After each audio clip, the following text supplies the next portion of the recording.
Hello, Uta here with one of the spring ephemerals, a snowdrop, and you can see it's fully open with its beautiful green center. Uh, if it gets warm enough, I might even see some bees coming to my bunches of snowdrops. I indulged myself and picked a bunch. My second artifact of the day is this beautiful needlepoint, which my father made. How very gender nonconforming of him.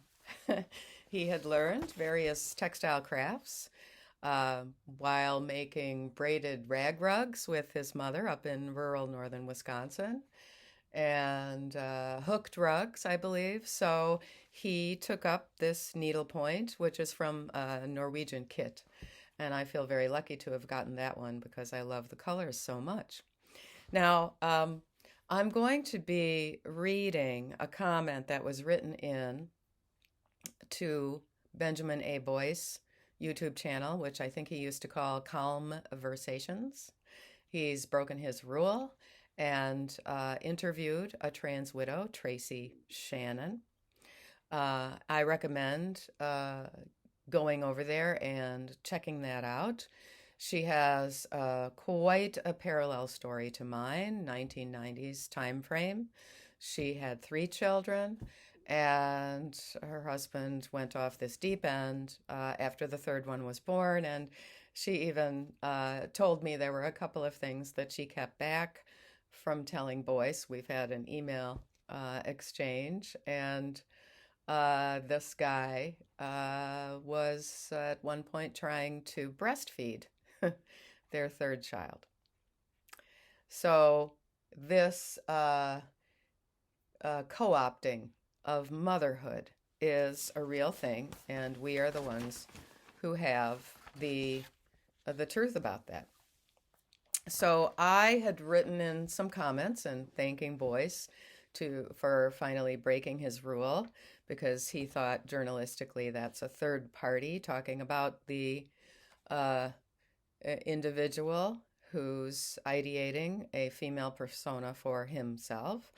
But on the other hand, we have our experiences. These are the trans widow experiences. And in fact, I've decided to coin a term which I'm calling trans widows purgatory, which is the immediate aftermath of when either you found out through a discovery or he revealed this plan of his to you. And then typically you're in some kind of either short or lengthy uh, period of indecision on his part. You're exposed to a lot of his narcissistic emotional blackmail. And so there was a commenter there who had a man ideating a female persona as a roommate. And she responded with a lengthy little story of this episode, this adventure, on Boyce's comments. So she was agreeing with something I had said about this takeover and insertion of oneself on the part of that man, that husband, into his ideation of motherhood. Often, there are a few things that often are happening at that time. Receding hairline. A child was just born, and he has been experiencing extreme pregnancy jealousy, pregnancy envy. And then he enters some kind of a crisis time. It often also has to do with the fact that his relationship with his father was not good. And often there's some kind of pattern with physical abuse or a sense of abandonment, all that stuff. So here is what she says. Uta Hagen, I agree 100%. I was a total believer in trans BS until I had experience with a TIM coworker, TIM standing for trans identified male. I prefer to say a man ideating a female persona, despite the fact that it takes longer. It's not a shorthand, it takes longer to say. Anyway, with a TIM coworker who was my first experience with a heterosexual AGP. So she's calling him a heterosexual autogynephile. And she says that because later on she reveals that he had been married.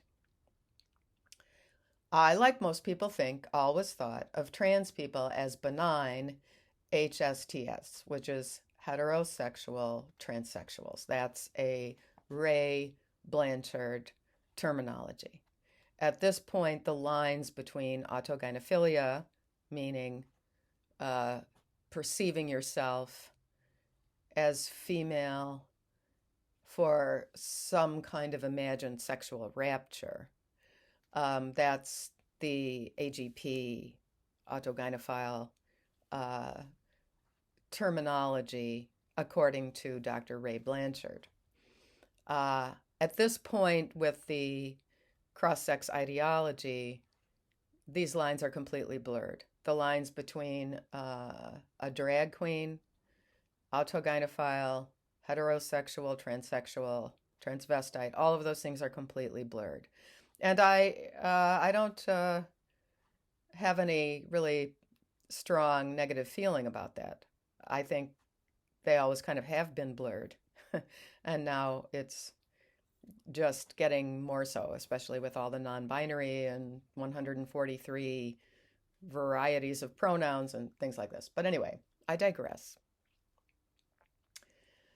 So I'm going to just backtrack a little bit. I, like most people always thought of trans people as benign HSTS in Blanchard's terminology, heterosexual transsexuals. Meeting this AGP was a total, I'm going to call it, a mind fic. She used an asterisk so that this comment wouldn't be erased, but I will just call it a mind fic. Meeting this AGP was a total mind fic, and I didn't have the vocabulary, a roadmap, and wasn't involved in any online discourse about trans at that time. I offered him temporary housing during COVID because I was sympathetic, as he was a recent transplant to my city. I was a believer in preferred pronouns. I was a believer in respecting trans identity. I had boundaries set up prior to the move-in, where I verbally stated this was temporary, this was non-sexual, and there was also a financial motive for me, in addition to wanting to provide this poor, oppressed, victimized person a safe harbor.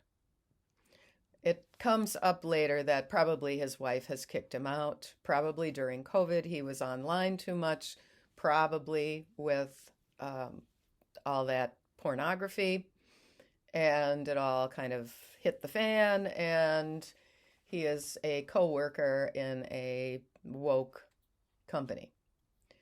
Okay. I had boundaries set up prior to the move-in where I verbally stated this was temporary, this was non-sexual, and there was also a financial motive for me, in addition to wanting to provide this poor, oppressed, victimized person a safe harbor. What I didn't realize at the time is that I was relating to him emotionally and psychologically as a natal woman, but his psychological motivations and behaviors were male. He asked me if I could ever accept him as a woman, and I said I could accept him as a trans woman, and there were too many things he could never experience as a woman. I thought my response was genuine, compassionate, and grounded in reality. Sounds like it to me. It was the very first time I heard the word TERF, which is TERF, trans exclusionary radical feminist, which he applied to his ex-wife after he and I had a frank discussion about the betrayal and grief she must have felt during his transition. I'm so glad that she did say that to him. Of course, he couldn't acknowledge that. Very long story short, I started to feel afraid of him rather than for him when his behavior became increasingly erratic. This is very similar to what my trans widow cohort are saying. I wondered what danger I invited into my life and took swift action to protect myself and my loved ones. Since that time, it was a year of sorting through the fragments of what the fick happened, feeling betrayed myself, allowing him to circumnavigate my natural defenses because I related to him as a woman. Again, a total mind fick. And this experience started my gradual peaking. Peaking being when an individual says, okay, it's a fraudulent diagnosis.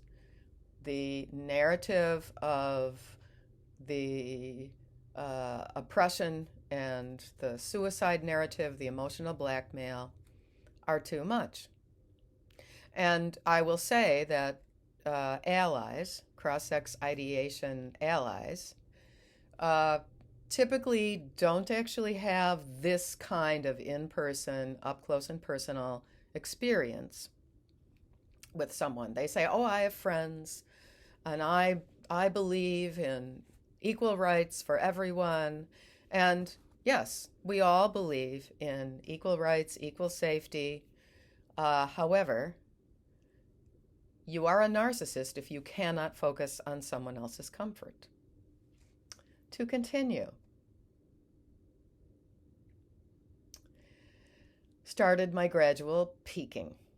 After I terminated our cohabitation, I found out he, a 40-year-old man in woman face, was hitting on underage girls at work. Let me say that again. He, a 40-year-old man, dressed up like a woman wearing makeup, was hitting on underage girls at work. That's sexual harassment. One girl was so traumatized by him, she felt like he was stalking her and was fearful. She brought it to the attention of management, and they were ineffective. I work for a woke company. Had I known about his workplace predatory behavior, I would never have let him become my roommate. That being said, I am in my 50s and have experienced my fair share of abusive men, but nothing prepared me for this. Sorry this is so long-winded. This is just a tiny drop in the ocean of what you and other trans widows have experienced. I think we're going to need to think of a phrase. At this point, I'm going to call her the peaked roommate. This does happen again and again and again. Be well, always. Go take a walk after absorbing this. And look for the snowdrops.